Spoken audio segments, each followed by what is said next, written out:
नमस्कार, मैं हूँ बॉबी और स्वागत है आपका हील योर लाइफ में। आज हमारे साथ है केशी गुप्ता। ये सोशल वर्क करती है। सोशल वर्क से क्यों शुरू कर रही हूँ मैं? बिकॉज बहुत लोग कहते हैं कि वो सोशल वर्क कर रहे हैं, but her work is very different.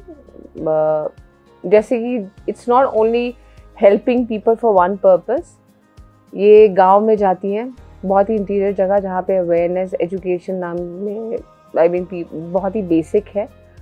तो she goes to those interior places helping children, educate them, helping women, educate them as well about their health, about education और about different things basically. Education जब हम बताते हैं तो education सिर्फ किताबी नहीं होता है। एजुकेट हम बहुत चीज़ों को, हेल्थ को लेकर, जैसे कि औरतों को हम एजुकेट करते हैं about different things what in interiors people are not aware of.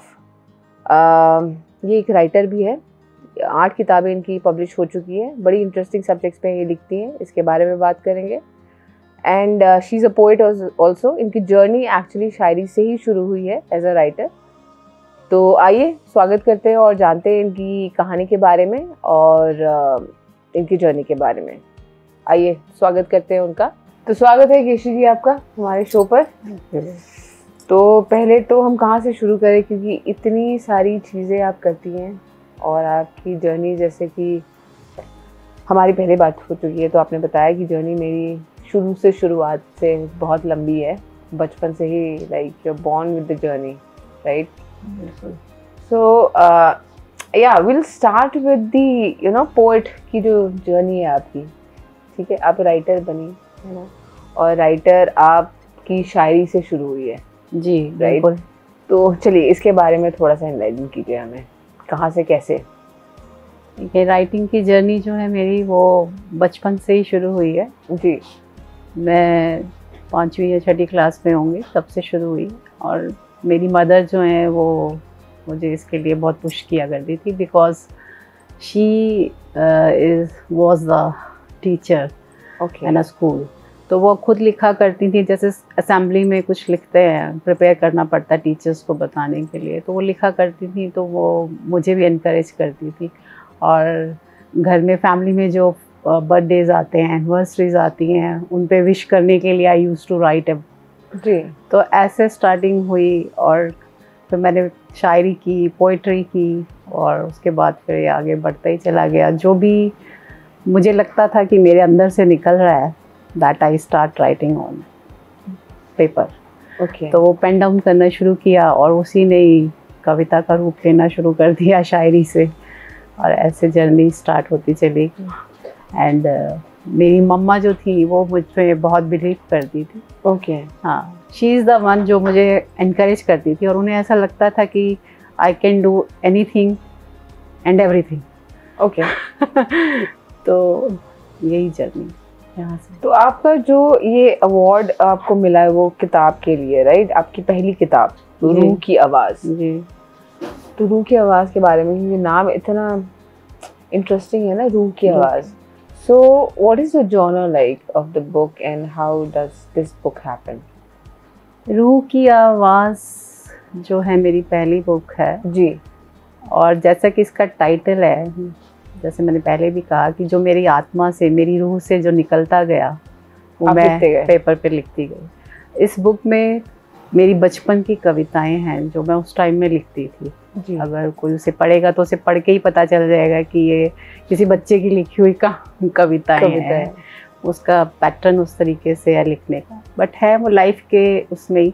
बहुत अर्ली एज में आई थिंक हर कोई इस स्टेज से गुजरता है जब वो सोचता है कि वो किस लिए इस वर्ल्ड में आया है, किस लिए पैदा हुआ है, क्या उसका पर्पस है लाइफ का। तो एक अर्ली एज में मुझे ये एहसास होना शुरू हो गया था। और मेरी जो पहली कविता थी उसका नाम भी मैंने मेरा मन रखा था। मेरा मन। हाँ, कि मेरा मन मुझसे क्या सवाल कर रहा है, फिर उसके जवाब क्या हैं, कि किस पर्पस से आप यहाँ पे आए हैं। तो इस बुक में उस तरह की सब कविताएं हैं कि आप तो ग्रेजुअली आप किताब में ही ग्रेजुअली बड़े होते जा रहे हो। हाँ, आप कह सकते हैं। बिल्कुल बिल्कुल। टाइम टाइम के साथ आप जैसे आपकी एज बढ़ती है, आपके एक्सपीरियंस बढ़ते हैं, उस हिसाब से आप बिल्कुल ग्रो करते हैं। आपकी लिखाई भी ग्रो करती है जी, आपकी सोच भी ग्रोथ करती है, तो वो ग्रोथ स्टेप बाय स्टेप चलती चली सो एक ही किताब में वो समझ में आ रहा होगा। I am sure, looking forward. तो इस किताब के लिए आपको सम्माना भी गया था शायद? जी, सूर्यकांत त्रिपाठी निराला अवार्ड से। जी जी जी। How this happen? हाउ? ये एक इवेंट हुआ था द्वारका में सांस्कृतिक, तो उसमें मेरा था क्या कहते हैं पार्टिसिपेशन नहीं था, मैं एज अ विजिटर वहाँ पे गई थी, मुझे इनविटेशन था उसे अटेंड करने का। जी। तो लिसनर्स में मैं बैठी हुई थी और वहाँ लोग कविताएं सुना रहे थे, और वहाँ एक साहित्यकार अशोक लव हैं, वो आए हुए थे। तो कुछ टाइम बाद मैं उठ के जाने लगी तो उन्होंने मुझे रोक लिया एंड ही सेड कि आप जाइए मत, आप इतने ध्यान से सुन रहे हो, मतलब ऐसे श्रोता बहुत कम मिलते हैं। तो मैं रुक गई फिर उनकी ये बात सुन के, और बाद में फिर जब उनसे मेरी बातचीत हुई तो मैंने उन्हें बताया मैं भी लिखती हूँ। And then he came to my home, वो मेरे घर आए, उन्होंने मेरी वो डायरी पुरानी देखी जो मैंने बहुत पहले लिखी थी। तो मैंने कहा इतना कुछ लिखा हुआ है, आप इसको पब्लिश क्यों नहीं करती हैं? तो उन्होंने इस चीज़ की रिस्पॉन्सिबिलिटी ली कि वो इसको पब्लिश कराएंगे, और उन्होंने मुझे इनकरेज किया कि ये पब्लिश होना चाहिए। तो आई सेड ठीक है, अगर आप इसकी जिम्मेवारी लेते हैं तो I am okay with that. That's how रूह की आवाज़ हैपेंड। हाँ, दैट्स हाउ रूह की आवाज़ हैपेंड। और फिर उन्होंने की एक ट्रस्ट है सहभाषा ट्रस्ट, उन्होंने उसका मुझे मेंबर भी बनाया और उसकी अध्यक्षता भी दी एरिया वाइज, और उसी ट्रस्ट ने मुझे सम्मानित किया सूर्यकांत त्रिपाठी निराला अवार्ड से। बहुत बढ़िया, बहुत बढ़िया। एंड जैसे कि हमें पता है कि आप सोशल एक्टिविस्ट भी है, तो व्हाट कम्स अंडर, कैसे, कहाँ से, इसके बारे में थोड़ा बताइए about your work, like how. Social activist तो I think it's a word, it's a word, एक टैग होता है जी। हर आदमी अपने हिसाब से, अपनी पहुंच के हिसाब से, अपनी सोच के हिसाब से कुछ ना कुछ थोड़ा बहुत करता ही रहता है जी। अब ये वर्ड है तो है, बट जर्नी मेरी, मतलब एक अंदर से मुझे हमेशा से ये फीलिंग रही है कि I have a blessed life, मुझे एक अच्छी कुदरत ने एक अच्छी ज़िंदगी दी है, तो I should pay back to the society. तो उस फीलिंग के हिसाब से वो सोच मेरी आगे बढ़ती चली गई। आई थिंक 18-19 ईयर्स बैक, मुझे एग्जैक्ट याद नहीं है, TOI, हाँ, उन्होंने एक निकाला था टाइम्स ऑफ इंडिया में, टीच इंडिया करके एक मुहिम चली थी।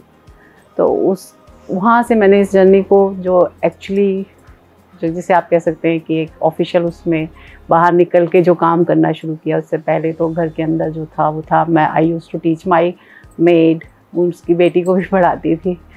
तो ऐसे छोटे मोटे काम तो जो ज़मीर कहता है और आवाज़ निकलती है और जो परमात्मा करवाता है वो हर आदमी करता है। बट बाहर निकल के, जैसे मैंने बताया कि वो टीच इंडिया की मुहिम चली, तो उसमें था कि आप किन किन NGO के साथ कांटेक्ट कर सकते हैं, कहाँ जा सकते हैं।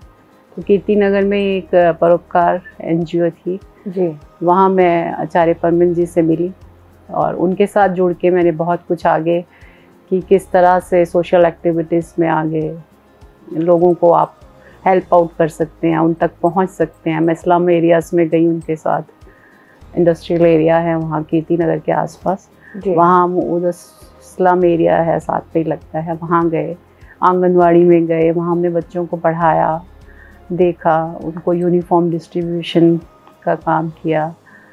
और मैं बच्चों के लिए पजल्स लेके जाती थी, गिफ्ट्स। मुझे लगता था कि कुछ डिफरेंट कुछ चीज़ होनी चाहिए जिससे बच्चे एक्साइटेड हों, जो चीज़ें उनको नहीं मिलती, खिलौने, कुछ ऐसी चीज़ें हों जिसे देख के।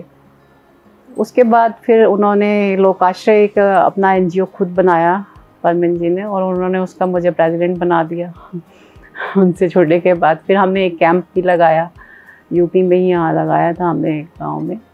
तो वहाँ मेडिकल कैंप में बहुत से डॉक्टर्स को हम साथ लेके गए थे। एक फीमेल डॉक्टर बल्कि नहीं आ पाई थी, तो मुझे एक उसमें और अपॉर्चुनिटी मिली थी कि वो नहीं आ पाई थी, तो फीमेल डॉक्टर का रोल भी मुझे ही अदा करना पड़ा। हालांकि I am not medical person, दूसरे डॉक्टर्स थे वो गाइड कर रहे थे, बट फीमेल को सुनने के लिए कोई चाहिए था। तो तो वहाँ मैंने जब उन औरतों से बातचीत की तो बहुत कुछ जाना कि गांव की क्या समस्याएं हैं। इवन मतलब इतनी बुरी हालत है कि उनको अपने बॉडी और अपने बीमारियों की अवेयरनेस नहीं है।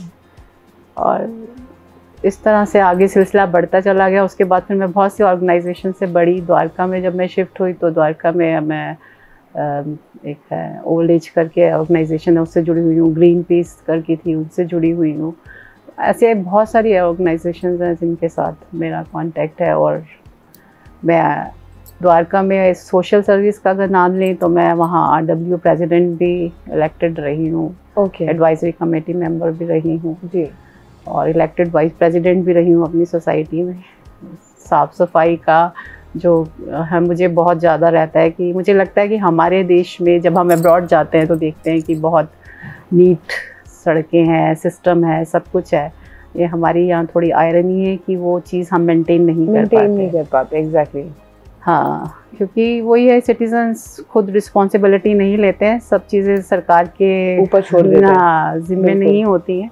तो इस हिसाब से मुझे लगता है कि हमें उस चीज़ों के ऊपर जो है वो ग्राउंड लेवल वर्क करने की बहुत ज़रूरत है। इस तरह से काम करवाते रहते हैं और चलता रहता है। MCD में लोग जानते हैं मुझे कि मैं सफाई को लेके, क्योंकि मैं अपने एरिया के आसपास बहुत लगी रहती थी इस चीज़ को लेके, सफाई वगैरह को लेके। हाँ, बहुत करने की कोशिश की है काम और चल भी रहा है।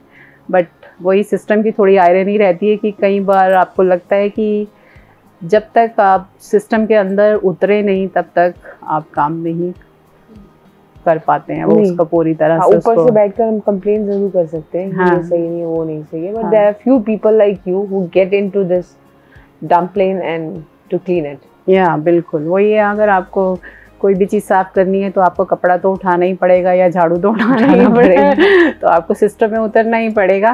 पहले मैं इस तरीके से नहीं सोचती थी कभी, पर अब मुझे लगता है कि हाँ, ये आप अगर आप कुछ चाहते हैं, अगर कोई बदलाव लाना चाहते हैं तो आपको ज़रूर उसमें उतरना चाहिए। परमात्मा की अगर कृपा हुई तो देखें, कभी वो मौका मिलेगा तो ज़रूर कुछ करके दिखाएंगे। ये वर्ड परमात्मा मैं आपसे 2-3 बार सुन चुकी। सो एनी पर्टिकुलर लाइक आप प्रैक्टिस, स्पिरिचुअल प्रैक्टिस, जैसे कि अगर मैं आप है तो कोई पर्टिकुलर चीज़ फॉलो करते हैं, कोई particular you understand what I mean? मैं थोड़ा हेजिटेट कर रही हूँ इस सवाल को करने में।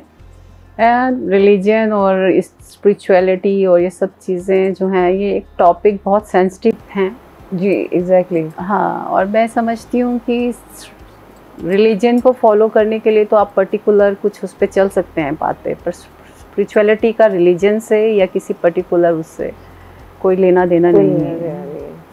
Being a spiritual person you can follow anything जो आपको लगे कि सही है जी, तो आप उसको फॉलो कर सकते हैं। जहाँ तो मैं समझती हूँ कि स्पिरिचुअलिटी का मतलब है नेचर से कनेक्ट होना, एक इंडिविजुअल हर सोल के साथ कनेक्शन बनाना। जब आप उस चीज़ में आ जाते हैं तो you are a spiritual person. When you can hear nature, आप नदी को सुनते हैं, आप पहाड़ों को सुनते हैं, आप पेड़ों को सुनते हैं, जब आपको लगता है कि आप हर चीज़ को सुन पा रहे हैं, फील कर पा रहे हैं और वो आपके अंदर तक जा रही है जी, वही स्पिरिचुअलिटी है। Okay, very nice. तो ऐसा मतलब इवन दो मैं थोड़ा सा मतलब I think I am intruding, but still I would like to intrude कि आप जैसे कि ना आप किताबें भी लिखती हैं जी, you know you are practicing certain things also. कुछ गुरु के नाम मैंने पहले आपके मुँह से भी सुना है, कुछ आचार्यों के नाम, तो फिर भी मैं जानना चाहूँगी, is there anybody that you particularly following right now? मैं ज़्यादातर जो पढ़ती हूँ वो मैं ओशो को पढ़ती हूँ जी जी। मैं ये नहीं कह सकती कि मैं कोई फॉलोवर हूँ। जैसे मैंने पहले भी कहा कि अगर आप स्पिरिचुअलिटी में बिलीव करते हैं तो आपको किसी को फॉलो करने की ज़रूरत नहीं होती। यू कैन से कि I am in love with Osho, right? उनकी जो फिलॉसफी है, लाइक ओशो सेड कि लाइफ इज़, जो मेरा मंत्र है, मैं इस मंत्र को बहुत इसमें बिलीव करती हूँ। ओशो सेड कि life is a mystery to be live not a problem to be solved. तो very right. या तो ये जो फिलॉसफी है, आई थिंक वो उसको मैंने अपनी लाइफ में एक वो बना लिया है कि यही चीज़ है, just flow, go with the flow. एक बहाव की तरह रिवर जो है वो अपना रास्ता ढूंढ लेती है, बहती चली जाती है और उसका रास्ता बनता चला जाता है। अब रास्ते में ये तो नहीं है कि कुछ नहीं आता है, बहुत कुछ आता है, कीचड़ भी आता है, गंद भी आता है, बहुत कुछ आता है, अप्स एंड डाउन्स आते हैं, तो उसको फॉलो करते हुए चलते हैं। ज़्यादातर मैं ओशो, ज़्यादातर क्या मैं पढ़ती ही ओशो को हूँ, मेरे पास कलेक्शन है ओशो की बुक्स का। And what ever is the मतलब वर्ड कंट्रोवर्सी में भी देखता है उनको, सब चीज़ें हैं। बट उसके अलावा मैं ब्रह्मा कुमारीज़ में भी गई हूँ, मैं हरे कृष्णा हरे रामा जो हैं उनके उसमें भी गई हूँ। ओके। मेरा अपना मानना ये है कि आप किसी भी जगह जाएं जी, ज़रूरी नहीं है कि आपको सारी चीज़ें लेके चलना है जो वो कहें, क्योंकि अपनी ऑर्गेनाइजेशन को चलाने के लिए उनके स्ट्रिक्ट रूल्स भी होते हैं। आप क्योंकि आप हर ऑर्गेनाइजेशन चाहती है कि उसके फॉलोअर्स बढ़ें और उसको ज्वाइन किया जाए, तो उनके स्ट्रिक्ट रूल्स होते हैं। आपको ज़रूरी नहीं है कि आप सब कुछ कैरी करके चलें, आप उनकी बाउंडेशन में बंधें। आपको जो चीज़ अच्छी लगे आप वो वहाँ से ले लीजिए। तो मैं माउंट आबू भी गई थी ब्रह्मा कुमारीज़ में, और सिस्टर शिवानी को बहुत सुनती हूँ और उन्हें बहुत एडमायर करती हूँ और अपने यहाँ भी कभी कभी जाती हूँ सेंटर्स में। तो जहाँ जहाँ से मुझे जो जो चीज़ अच्छी लगती है वो मैं वहाँ से ले लेती हूँ, और यही एक मेरे ख्याल से होना चाहिए हर आदमी के लिए। और उसको जब तक आप अपने लाइफस्टाइल में ढालते नहीं हैं तो आपको कहीं पे भी जाने या फॉलोअर बनने का कोई no point of that. Absolutely, yeah because there are many people जो अलग अलग जगह जा रहे हैं, but I consider them to be lost also, कि नहीं पहुँचे हैं शायद अपनी जहाँ पहुँचना है उनको वक्त पर। बिल्कुल, आप बिल्कुल सही कह रही हैं। एक्चुअली लाइफ में आजकल तो बहुत ही ज़्यादा गुरु खड़े हो गए हैं और बहुत सारी चीज़ें हो गई हुई हैं। उसकी वजह ये है कि अब मटेरियलिस्टिक वर्ल्ड होने की वजह से और मॉडर्नाइजेशन सो कॉल्ड जिसे हम कह रहे हैं, उसमें लोगों के ऊपर स्ट्रेस लेवल बहुत है, प्रेशर बहुत है। आप किसी ऑर्गेनाइजेशन में भी जाएं तो लोग आप सोचते सबसे पहले यही सोचते हैं कि कोई ना कोई इसको दिक्कत या परेशानी होगी, दैट्स व्हाई शी इज़ और he is here, right. Otherwise आपका कोई पॉइंट नहीं है कहीं जाने का, ऐसा नहीं है। परेशानियां तो लाइफ का, जैसे मैंने पहले भी कहा, हिस्सा होती है। रास्ते में आपके हर बहुत सी चीज़ें आती हैं, पत्थर भी आते हैं, कीचड़ भी आते हैं, प्लेन सरफेस भी आती है, हर चीज़ आती है। बट आपको कुछ चीज़ें अपने आप से अट्रैक्ट करती हैं, आप तब भी जाते हैं। एक वो वजह भी होती है, मतलब आप बहुत है यही है कि लोग जब परेशान हो जाते हैं तब उस खुदा को या परमात्मा को याद करते हैं। होना ये नहीं चाहिए, हमारा जो यही होता है, होता यही है। इसीलिए तो वो लोग यही कनेक्ट करते हैं ना कि अगर ऑर्गेनाइजेशन में आए हैं या किसी मंदिर में गए हैं या कहीं गए हैं तो इसका मतलब है कि इनको कोई परेशानी है, ये कुछ मांगने आए हैं, ये कुछ मतलब अपनी मन्नत लेके आए हैं या किसी उस चीज़ से आए हैं। ऐसा नहीं होना चाहिए। स्पिरिचुअलिटी का मतलब, अब इसमें यहाँ एक चीज़ है कि स्पिरिचुअलिटी का मतलब ये है कि आप हर मोमेंट उस परमात्मा से जुड़े हुए हैं, चाहे वो सुख है चाहे दुख है। ये नहीं है कि जब आप अच्छे उसमें चल रहे हैं तो आप बजा रहे हैं, और अब जब नहीं है तो नहीं है। आपका एक हमेशा का कनेक्शन जो आपकी ओरिजिनल सोल का एक ओरिजिनल, वो कहते हैं कि प्यार है, पीस है, उस फॉर्म में जब आप रहते हैं तो परमात्मा भी आपके साथ ही रहते हैं। बहुत सही। आप लाइक चिल्ड्रन एजुकेशन पे हैं, like you work on how, मतलब ऐसा कुछ किस्सा हमें बताइए इसके ऊपर। जैसे हम जाते हैं विलेजेस में, what are things that we हम लाइक जो हम सिटीज़ में रहते हैं हम बिल्कुल ही अनअवेयर हैं कि ऐसा भी हो रहा है in interior places. Would you like to share anything that you think that we would not know, how backward or how unaware situations are there? Education की प्रॉब्लम तो सिर्फ बैकवर्ड एरियाज़ में नहीं है, हमारे मेट्रो सिटीज़ में भी है, सब जगह है। मतलब लाइक आई सेड कि हमारे सिस्टम की एक आयरनी है कि जो चीज़ें हम बनाते हैं बैकवर्ड क्लास के लिए, जैसे हम एजुकेशन की बहुत सारी पॉलिसीज़ हैं, बहुत सारी चीज़ें हैं, वो उन तक पहुंच नहीं पाती हैं। उनको भी कुछ अवेयरनेस नहीं होती है, और कुछ हमारे जो सिस्टम का जो है वो उसमें लैकिंग जो है उस वजह से भी उनको नहीं मिल पाती है। मैं पर्टिकुलर वो स्कूल का नाम नहीं लूँगी। एक बार मेरे पास एक केस आया था, वो मेट्रोस का ही आया था। Metro one of the society, उनके इलेक्ट्रीशियन थे, तो उनके बच्चे को अपना एडमिशन कराना था जी। एंड वो ये कि उनको अंडर प्रिविलेज उस कैटेगरी में उनकी सीट रिजर्व होती है जी। But so called school is not ready to give that seat to that person, that kid. तो उसके लिए भी हमें मतलब काफ़ी उनसे मुझे इंटरेक्शन करना पड़ा, उनसे मिलना पड़ा, बात करनी पड़ी कि जब ये रिज़र्व सीट है। मेरी फ्रेंड है, उनकी सोसाइटी में वो काम करते थे, तो उन्होंने कहा कि ऐसे ऐसे ये अपने बच्चे का एडमिशन कराना चाह रहे हैं और नहीं हो रहा इस पर्टिकुलर स्कूल में, जबकि वो रिज़र्व कैटेगरी में है। वो तो पता चला जी कि अब बहुत से लोग बाहर से आते हैं, उनके पास रेजिडेंस प्रूफ नहीं होते, कई चीज़ें लैक हो जाती हैं, कई चीज़ें नहीं होती। मतलब होना ये चाहिए कि आप उनको एक गाइडेंस दे के उस पेपर वर्क को आप पूरा करवाएं। और अगर बच्चा डिज़र्विंग है, वो किसी एक चीज़ की वजह से अगर रह जाता है, जबकि वो उसका हक है, आप उस सीट को बेच देते हैं, तो वो अपने आप में गलत बात है। बिल्कुल, बहुत ही गलत बात है। तो ऐसी चीज़ें अब अगर मेट्रो सिटीज़ में आप सोचें कि ऐसा हो रहा है, तो बैकवर्ड एरियाज़ में कितना कुछ होता होगा। हम पढ़ते भी हैं, आए दिन चीज़ें आती हैं, इंसिडेंट्स आते हैं। बेसिक यही है कि हमारे डेटा जो रिफ्लेक्ट करते हैं कि हम जो पॉलिसीज़ बना रहे हैं और जो उन पे काम हो रहा है और जो हम दिखा रहे हैं, वो रियलिटी नहीं है। इम्प्रूवमेंट हो रही है, जैसे हम कह रहे हैं कि अब कोशिश की जा रही है कि सिस्टम को इम्प्रूव किया जाए, करप्शन को ख़त्म किया जाए, ये चीज़ें इम्प्रूव हो रही हैं।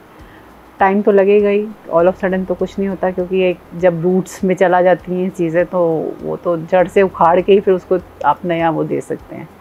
टाइम लगेगा, लेट्स सी। पर इसमें ज़रूरी यही है कि वो चीज़ें जो हैं उनके ऊपर सबसे एक मैं और चीज़ समझती हूँ कि जब हम पॉलिसीज़ बनाते हैं तो हम सिर्फ पॉलिसीज़ को बना के छोड़ देते हैं, उनके ऊपर चेक नहीं होता।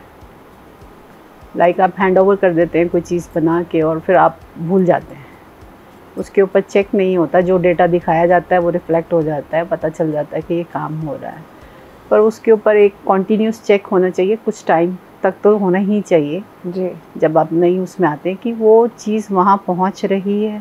जब लड़कियों के लिए इतनी सारी चीज़ें बनाई गई हैं जो प्रिविलेज क्लास है, तो वो एडवांटेज उनको मिल रहा है क्या? गवर्नमेंट स्कूल्स में भी जो भी काम हो रहा है या कहीं पे भी हो रहा है, पब्लिक स्कूल्स में हो रहा है, वैसे तो एजुकेशन एक ही होनी चाहिए, उस पर भी एक चलती है, डिबेट चलती रहती है, बट हमने एजुकेशन को भी बांटा हुआ है। आज जब हर चीज़ जो है एजुकेशन से लेके मेडिकल से लेके हर एक चीज़ एक इंडस्ट्री बन गई है और पैसे की हवस हो गई है तो बहुत ही ख़राब सिनेरियो है। It's very sad. Yeah it is. So आप ये जो काम कर रहे हैं, इट्स वन ऑर्गेनाइजेशन और you are attached to different multiple organisation to do this work? How does this work?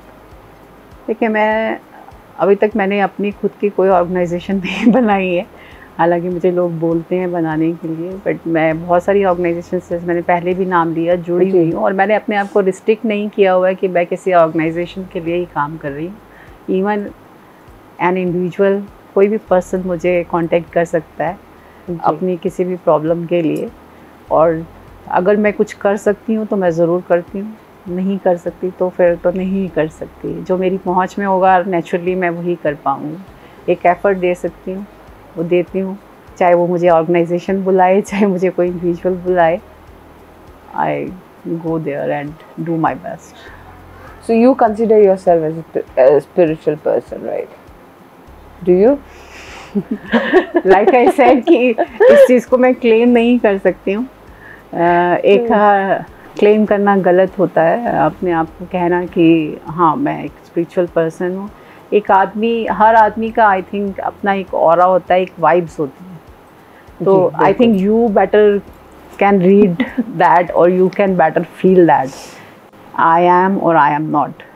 मेरा अपने आप से कहना कि मैं एक स्पिरिचुअल पर्सन हूँ, I don't believe in that philosophy. Yeah, because yes. It's too much in nowadays. Yeah.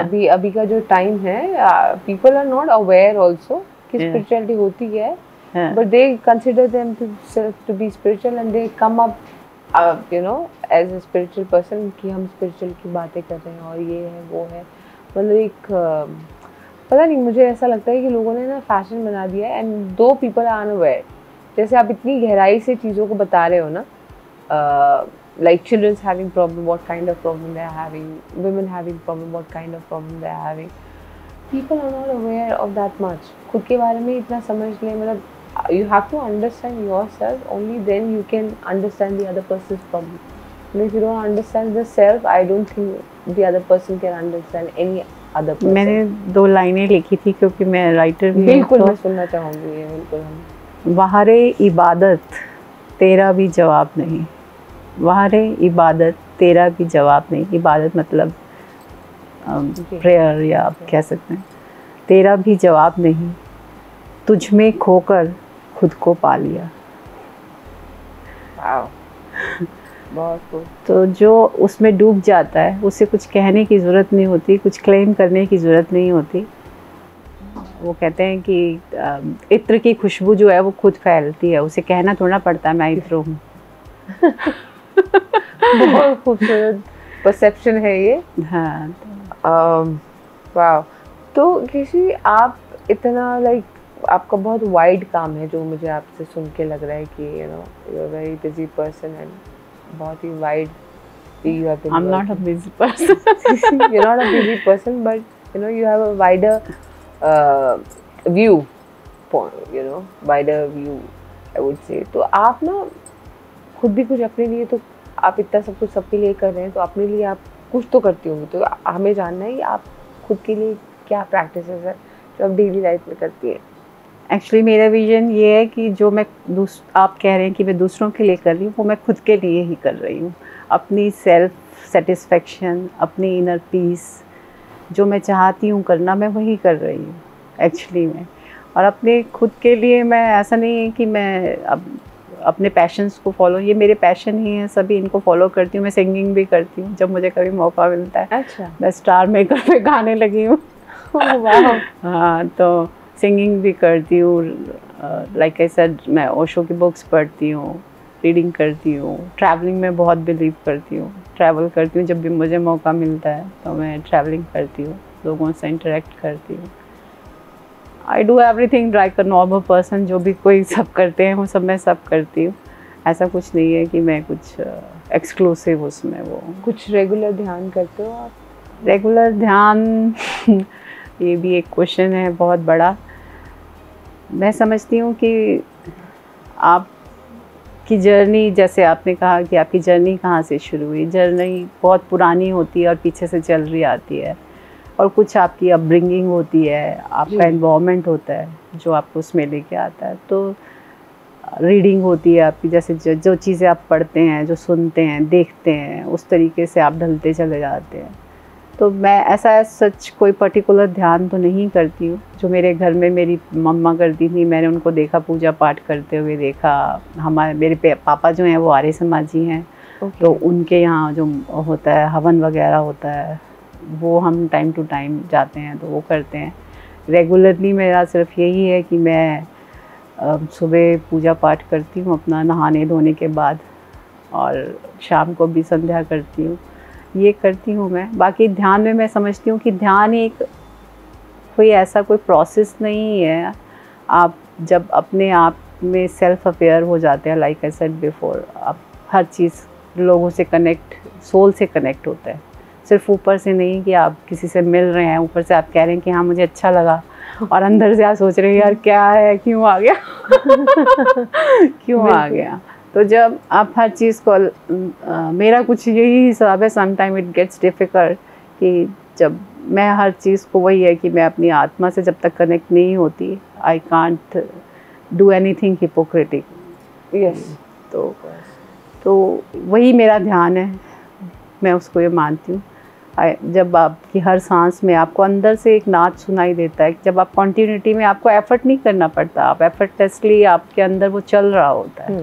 Like I am talking to you right, still I feel कि मेरी एक सांस में एक अलग ही आवाज़ है, या एक वो साउंड रेगुलरली चल रही है जी। वो एक ऐसा कनेक्शन होता है कि जिसे आप, जैसे आपका सांसों का आपके शरीर से रिश्ता है, वैसे ही परमात्मा का आपसे रिश्ता बन जाता है।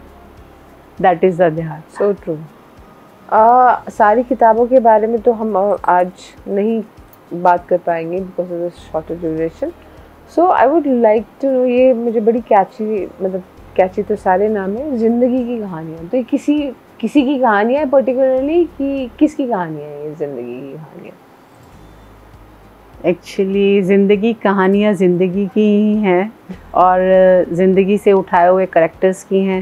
ओके। हाँ, मतलब ज़्यादातर लोग ये सोचते हैं कि आपने ये बुक लिखी है तो कहानियाँ आपकी ही होंगी, ज़िंदगी की, आपके एक्सपीरियंस होंगे। लोगों का बिलीव होता है कि राइटर वही लिखता है जो उसके ऊपर बीतता है। ऐसा भी मैंने लोगों का एक विजन देखा है और वो देखा है, बट ऐसा नहीं है ना। अगर बुक के अंदर 35 कहानी है या 33 या 36 जितनी भी कहानी है, वो सारी आपकी अपनी नहीं हो सकती। आपकी सराउंडिंग में, आपके क्लोज वन में, आपके नोन्स में, आपके आस पड़ोस में आप कैरेक्टर उठाते हैं वहाँ से।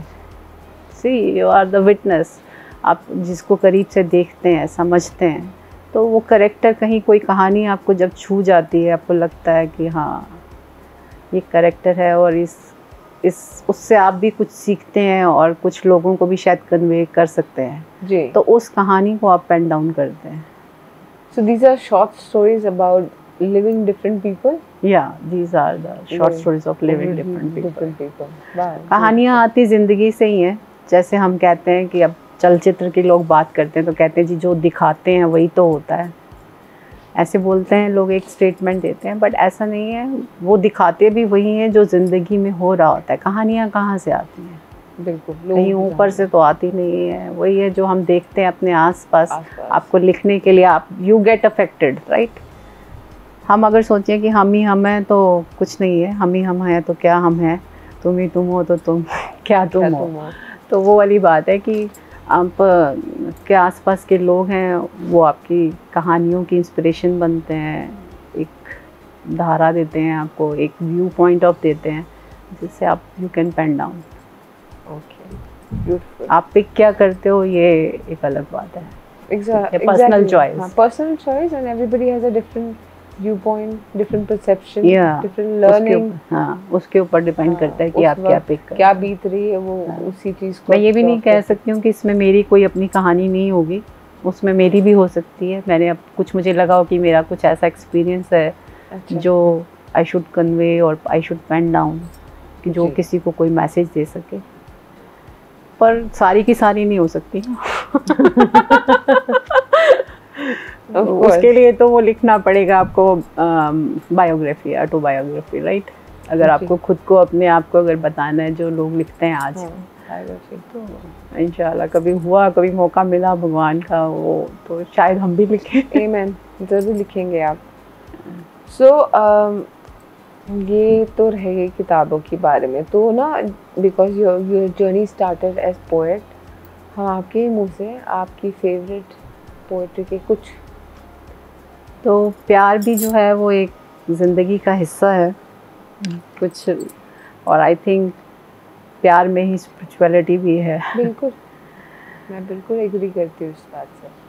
कोई मुझको जगाकर रात भर, कोई मुझको जगाकर रात भर, खुद सुकून से सो गया। कमबख्त वो कोई और नहीं, मेरी आँखों का नूर था, मेरी आँखों का नूर था। जिसे चाहा टूट कर, जिसे चाहा टूट कर, वो ना मेरा हो सका। कमबख्त खेलता रहा मुझसे, फ़कत मोहब्बत के नाम पर, फ़कत मोहब्बत के नाम पर। दुआओं में मांगा जिसे, दुआओं में मांगा जिसे, वो हमसे बहुत दूर था। कमबख्त करीब आया जब, वो दौर कुछ और था, वो दौर कुछ और था। Wow, very relatable, thank you so much. तो बहुत अच्छे वर्ड्स चुने आपने आज के लिए। अभी मुझे जो समझ में आया मैंने वो आपको बहुत सुंदर है। ये आपका लिखा हुआ है? जी, ये बहुत सुंदर है, बहुत बहुत खूबसूरत। तो या it was very nice to know you और to talk so much about your work. तो किताबें तुम धीरे धीरे पढ़नी पड़ेगी हमें ऑनलाइन जाकर. तो आपकी किताबें हम ऑनलाइन ही पढ़ सकते हैं और we have to purchase it from some particular place. मेरी बुक्स जो है वो ई बुक्स में भी अवेलेबल है अमेज़ॉन पे, सारी की सबकी सब, और पेपर में भी हैं, पेपर में. तो आप अमेज़ॉन पे भी ले सकते हैं, गूगल प्ले पे भी ले सकते हैं, गूगल स्टोर, सब जगह अवेलेबल हैं. Okay, beautiful, very convenient. और चाहें तो मुझसे भी मंगवा सकते हैं. बिल्कुल बिल्कुल बिल्कुल, ये करेंगे हम. So it was very nice talking to you and I feel so proud that a women coming up and helping children and doing so much work for society, because we are in a place कि हमें आसान होता है victim बनना. It's a comfort zone जहाँ पे हम victim बनकर हम कोसते रहते हैं कि गवर्नमेंट ने ये नहीं किया, वो नहीं किया, ये सफाई नहीं है, वो नहीं सफाई, बट हम नहीं उतरते हैं. And I am really proud for what you work you're doing. Thank you how so much you're helping the society. Thank you. And yeah, to getting to know you is also a pride for myself. Thank you so much. Thank you so much for giving us that time. Thank you so much for. Thank you so much. ये मेरा सौभाग्य है कि आपने मुझे यहाँ बुलाया. Thank you. Thanks. जी, तो ये थी हमारे साथ केशी जी. आपने देखा और सुना, और अगर नहीं ध्यान से सुना है तो जैसे मैं हमेशा कहती हूँ कि प्लीज़ रिवाइंड कीजिए और ध्यान से सुनिए एंड बार बार कीजिए if you are unable to understand. And या इनके साथ जुड़ने के लिए just go to our description box, because you see that how amazing work she is doing in society. It's very easy to blame the government sitting back and relaxing and blaming कि ये वो नहीं कर रहे हैं, वो ऐसा नहीं हो रहा है, but she has taken the responsibility to do something for the society, give back the society what she has received from. So yeah, it's a beautiful thing that she's doing. So ये बहुत सारे organization से जुड़ी हुई है. If you want to be a part, help her doing what she's doing, and plus you want to read her amazing poetries and books, all the details will be provided in the description box. तो जाइए और description box में पढ़िए इनके बारे में, how to contact her. Till the next episode, thank you so much. Thank you.